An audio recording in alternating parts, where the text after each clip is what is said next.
So as a child, because I didn't have that, traditional home, I didn't really start talking to my biological father, like literally having a conversation with my biological father until I was 30.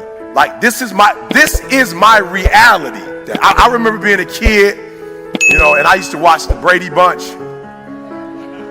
And I used to be like, yo, I want a family like that. The Cleavers, like, they just had it going on. You know what I'm saying? They never, like, really argued. You know what I'm saying? Like, they worked everything out. I remember growing up, like, yo, one day, like, I remember saying it to myself. And I remember friends, like, they want to drive these kind of cars and live in these type of neighborhoods.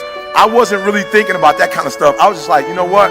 Like, one day, I just want to have a happy family. Like, I want to come home, and I want my kids to, like, run up to me, Dad. When they get older, I want them to be proud of me. I'm gonna put them through college, like they're gonna go to, these big colleges and whatever. I had dreams. Like, don't let life put you in a circumstance or a situation where you stop dreaming. And so what we're gonna do right now, we're gonna get back to the basics. That the first commandment, the first one in Genesis, was I was commissioned to be fruitful, to multiply. Like, that's what I was commissioned to do. Like, that's the command. Like, no. When I wake up every day, like, I claim that. And I know a lot of you are adults, and you're adulting, and sometimes you don't have time for dreams and goals and stuff, right? But I want you to do me a favor, like, don't let life do you like that. Don't do that. We're not doing that right now. Like, don't let life put you in a situation where you are helping somebody else make their dreams become a reality that you forgot you have your own. Like, don't do that. Don't get so caught up giving some job 30, 40, 50, 60 hours of your day that you don't have any time left for yourself. I want you to write down those dreams and goals that you still have that you have not accomplished. I want you to write them down. Now do me a favor, don't adult me, don't life me. I'm not interested right now in reality. I don't want to talk about reality right now. I remember CJ, he's the president of my organization, and CJ and I used to talk, and I was like, CJ, that's not real. And he said, don't let the truth mess up a good story. Now I want you to write down on the other side what's keeping you from those, and just be real. Because what's keeping you from that, we're gonna have to talk about that, and we're gonna have to deal with that today, and we're gonna have to finish that for the rest of our lives. Those of you who watch people on TV and you go, oh, and you admire them and you love them, and some of you watch so much TV because you really want to live your dreams through somebody else. You're not ready to do the work. For some of y'all, you chasing low-hanging fruit. I need you to stop, because you're in this room because you're better than that. I'm not interested in how much your student loans are. I'm not interested, because your student loans are sucking your dream. I'm not interested in your reality right now. I want you to get back to your dreams. Like, you can't let that thing that devastated you in 1989, the thing that devastated you in 1996, 2001, like, you can't wake up every day to 2001. 2001 was a tragedy, yes it was, but you can't stay there. You can't keep waking up to that. I wouldn't have time to tell you about all the trauma that I went through in my life, but I just figured since I went through so much trauma, I might as well use the trauma to make all my dreams become a reality. I always tell people, we all go through pain. Get a reward for yours. We all go through pain. We all go through pain. We all go through something. So one day I woke up and was like, okay, E, stop talking about what you don't have. You need to know what you don't know so you can get to where you're trying to get to. So I get in the room with Warren Buffett, and what blows my mind is that he's human. Like, you know what I'm saying? Like, when you see celebrities, they always Photoshop. Like, he didn't come in with an Italian suit on. He came in with like a normal, I'm like, that's a normal suit. This is Warren Buffett. Like, I saw his shoes. I'm like, yo, you can get those at Macy's.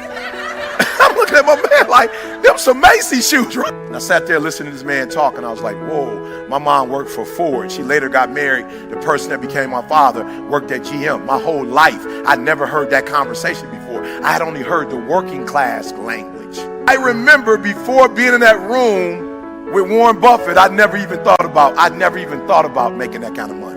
He was already one of the richest men in the world. He didn't have to come in and impress nobody. He didn't have to come in and prove that he was rich, because we know he's rich. I'm like, what an amazing feeling. Like, you can be your authentic self. It was a different language. I walked out of that room and was like, yo, I know what it takes. Real simple. The first thing I'm going to ask you, do you know what it takes? That's it. I went from being a high school dropout, getting a GED, to having a PhD. Listen to me. The only thing it takes is knowing what it takes. Like, I want you to look at your goals, and I want you to ask yourself this question. Do you know what it takes to make that happen? You type my name in, and this is by the glory of God. You type my name in, and it's going to say something.